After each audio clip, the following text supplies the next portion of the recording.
అంటే ఇది హిందువుల్ని టార్గెట్ చేసి చంపారనే ఒక ఇదైతే కనిపిస్తుంది. అది కనిపించిన తర్వాత హిందూ, ముస్లిమ్స్‌కి గొడవలు రావంటారా? అది దేని మీద డిపెండ్ అయి ఉంటది తెలుసా? కామన్ పబ్లిక్‌కి ఉండే నాలెడ్జ్ మీద డిపెండ్ అయి ఉంటది. ఇప్పుడు మీలాంటోళ్ళు, నాలాంటోళ్ళు ప్రొవోక్ చేస్తే, ఇది ముస్లిమ్స్‌కి, హిందూస్ కావాలని చేసిన గొడవలు అన్నట్టుగా ఇది ఒక చూపించినామనుకోండి.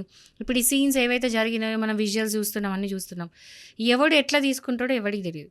సో, దీన్ని ఎవడైనా యుటిలైజ్ చేసుకొని పొలిటీషియనే కావచ్చు, లేకపోతే ఇదే మోటోగా అంటే వానికి ఇంకేం పని ఉండదు.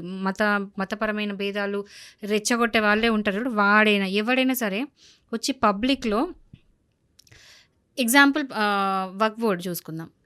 వక్ఫ్ బోర్డ్ ఏంటంటే అక్కడ ఉన్న ముస్లిమ్స్‌ని వక్ఫ్ బోర్డ్ ఎవరైతే పెద్దోళ్ళు ఉంటారో వాళ్ళందరూ కూడా ముస్లిమ్స్‌ని మిగతా తెలవని ముస్లిమ్స్ అవేర్‌నెస్ లేదు, నాలెడ్జ్ లేదు, ఎడ్యుకేషన్ లేదు. వాళ్ళందరినీ తీసుకొచ్చి ప్రొవోక్ చేసి వక్ఫ్ బోర్డ్ అనేది ముస్లిమ్స్‌కి అగెయిన్స్ట్ ఉంది.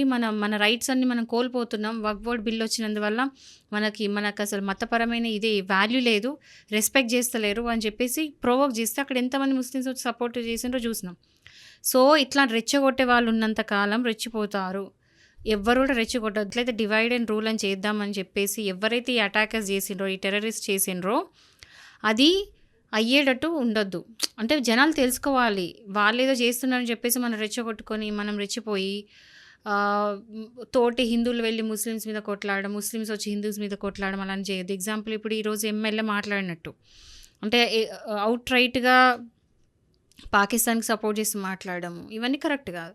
అంటే పబ్లిక్‌లీ స్టేట్మెంట్స్ ఇచ్చేటప్పుడు 100 సార్లు ఆలోచించుకొని ఎవరైనా ఇవ్వాలి. ఒక రెస్పాన్సిబుల్గా మాట్లాడేవాళ్ళు, ఒక స్పీకర్ ఉంటారు, రెస్పాన్సిబుల్ స్పీకర్ ఉంటే వాళ్ళు వచ్చి మాట్లాడేటప్పుడు 100 సార్లు ఆలోచించి మాట్లాడి సోషల్లీ రెస్పాన్సిబుల్గా మాట్లాడాలి. నేషనల్ సెక్యూరిటీని దృష్టిలో పెట్టుకొని మాట్లాడాలి. అన్నీ కూడా దృష్టిలో పెట్టుకొని మాట్లాడినట్టు ఏదైతే పీస్ ఇప్పుడు ఎట్లా ఉందో అట్లా ఉండాలి.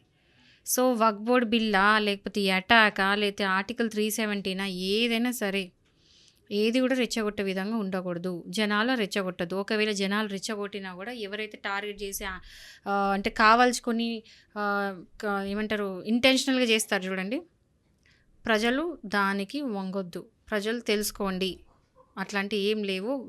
ఎండ్ ఆఫ్ ద డే అందరం కలిసినప్పుడు మన ఇంటి పక్కన నేబర్స్ ముస్లిమ్స్ ఉంటారు.